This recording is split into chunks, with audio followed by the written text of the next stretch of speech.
할렐루야. 우리의 모든 것 되시는 예수 그리스도, 우리 주인 되시고 구원자 되시는 그리고 삼위일체 하나님을 찬양드립니다.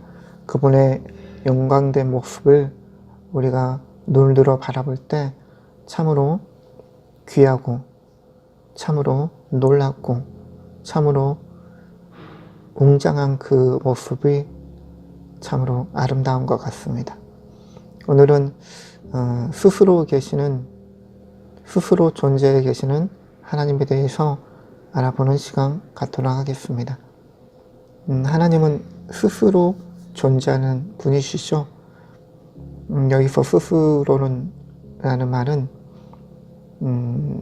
모세를 통해 하나님의 자신의 정체성을 나타내셨을 때 말씀하신 부분입니다. 하나님은 혼자, 즉 그 위에 그 어떤 존재도 있지 않습니다. 뿐만 아니라 그분 아래 어떠한 신적인 또 다른 존재 또한 있지 않죠. 말 그대로 스스로 계신 분이십니다. 그러기에 그분이 하시는 모든 행동들에는 자신이 계획을 짜시고 자신이 행하시고 자신이 행하고 계획한 것들에 대해서 보증이 되신다는 것입니다. 이것이 바로 스스로 존재하신 하나님의 특징이죠. 이 스스로 존재하시는 삼위일체 하나님, 성부 하나님, 성자 예수님, 그리고 성령 하나님, 이분들을 통해서 이분들을 닮은 존재가 이 땅 가운데 탄생했는데 그들이 바로 인간입니다. 인간은 하나님의 모양과 형상으로 창조되었죠. 우리가 알다시피 인간이 창조된 것은 예수님께 영광 돌리고 예수님을 찬양함으로 인해서 예수님을 높이고 그러므로 인해서 성부 하나님께서 기뻐하시는 그 목적으로 인해서 인간이 창조되었죠. 재밌는 것은 뭐냐면 이런 하나님께서는 인간 역시 스스로 존재함으로 인해서 선택하는 자, 선택함으로써 자신을 표현하는 피조물로 하나님께서 창조한 것입니다. 우리 사랑의 특징이 무엇입니까? 아시다시피 사랑의 특징은 나누는 것입니다. 나눈다는 것이죠. 자기의 것을 상대에게 주는 것입니다. 이 가운데 행해지는 모습이 자기 선택이라는 것이죠. 자기 것을 상대에게 준다는 것은 그것을 내가 선택한 것이고 이것이 바로 자유로움이라는 것입니다. 그러므로 스스로 모든 것을 자유롭게 행하신 하나님, 인간 역시 스스로 모든 것을 자유롭게 선택하여 하나님처럼 되기를 원하셨던 것이 하나님께서 이 땅 가운데 인간을 창조하신 이유이기도 하죠. 예수님 또한 자기 선택을 하셨죠. 어떤 것을 선택하셨습니까? 자기를 부인하고 하나님 아버지의 뜻대로만 이 땅 가운데서 행하셨습니다. 예수님께서는 성령 하나님의 이끌심을 받아 태어나셨고 예수님께서는 성령 하나님의 이끌림을 받아 자라나셨고 예수님께서는 성령 하나님의 이끌림을 받아 시험을 받으러 광야로 가셨고 예수님께서는 성령 하나님의 이끌림을 받아 많은 사람들에게 병자를 고치고 귀신을 쫓아내고 천국 복음을 전하셨고 성경에 기록되어 있는 성령 하나님의 감동에 의하여 성경에 기록되어 있는 말씀대로 그대로 십자가에 죽으시고 부활 승천하셔 지금은 하나님 우편에 앉아 계십니다. 예수님께서는 자기를 부인함으로 인해서 그 행동이 어떤 것이었습니까? 모두 다 성령 하나님으로 인한 행동이었던 것이죠. 예수님은 이걸 선택하신 것입니다. 자유롭게 자기가 선택한 것은 성령 하나님의 뜻대로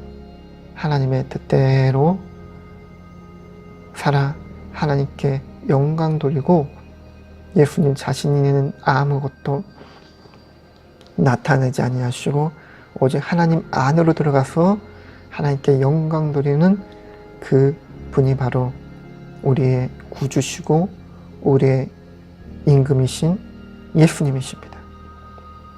인간을 스스로 선택하여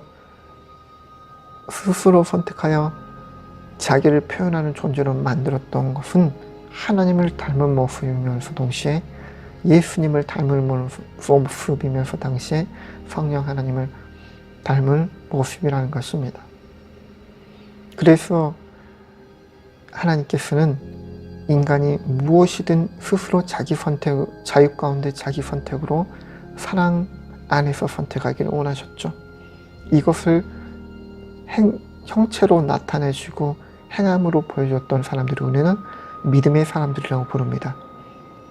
대표적으로 백부장, 예수님께 나왔던 백부장의 믿음을 칭찬하셨죠. 이 백부장은 스스로 사랑 안에서 믿음을 선택하고 그거의 결과를 얻은 자입니다. 그리고 혈루병을 앓았던 여인, 이 여인도 스스로 사랑 안에서 믿음을 선택하여 그 형체를 결과로 받은 자입니다. 그리고 무엇보다 우리는 탕자 이야기를 잘 알고 있습니다. 스스로라는 단어가 출애굽기에 나왔던 것처럼 스스로 존재하시는 하나님, 나는 스스로 존재한다 라는 단어가 나온 것처럼 탕자의 이야기에서도 아버지를 멀리하고 자기의 욕망을 따라 세상을 쫓아갔던 탕자가 어떻게 돌아왔습니까? 거기에서도 이 단어가 사용되죠. 스스로 돌이켜, 탕자가 어떻게 돌이켰다고요? 스스로 돌이켜 아버지께로 다시 돌아온 모습을 보여주고 있습니다. 이거 참 놀라운 사실이죠. 하나님은 스스로 계신 분이고 충만하여 그 누구도 필요 없이 영원한 존재이신데 이와 똑같은 하나님화 시킬 인간을 창조하셔서 이 인간들도 예수 그리스도 안에서 스스로 하나님으로 비롯된 모든 것을 자기의 의지적인 선택으로 하나님 안에서 누리고 하나님화 시키는 것이 바로 하나님의 인간을 창조해 주셨던 최종 목적이었던 것입니다. 종착지이죠. 그래서 오늘날 그 가운데 만들어진 것이 무엇입니까? 바로 교회, 머리 대신 예수님, 지체되는 성도들. 이 교회라는 것은 보이는 건물이 아니라 우리를 스스로 선택하여 하나님화까지 예수 그리스도까지 자라간 완전하고 온전한 존재로 만들어 가기 위한 하나님의 크나큰 비밀이었던 것입니다. 말씀을 맺도록 하겠습니다. 하나님은 스스로 존재하신 그분이 인간을 만드셔서 피조물인 인간에게도 너희가 스스로 나처럼 선택하여 충만 가운데 들어가 모든 것을 하나로 어울리게 하고 모든 것을 만물을 충만케 하는 그분과 함께 영원토록 살아가게 하시는 하나님의 계획이라는 것을 잊지 마시고 믿음의 주 되신 예수 그리스도를 본받아 성령 하나님의 이끌림으로 모든 순간순간을 선택하여 하나님께 영광 돌리고 예수님에까지 자라가는 우리들이 되길 예수님 이름으로 축원합니다.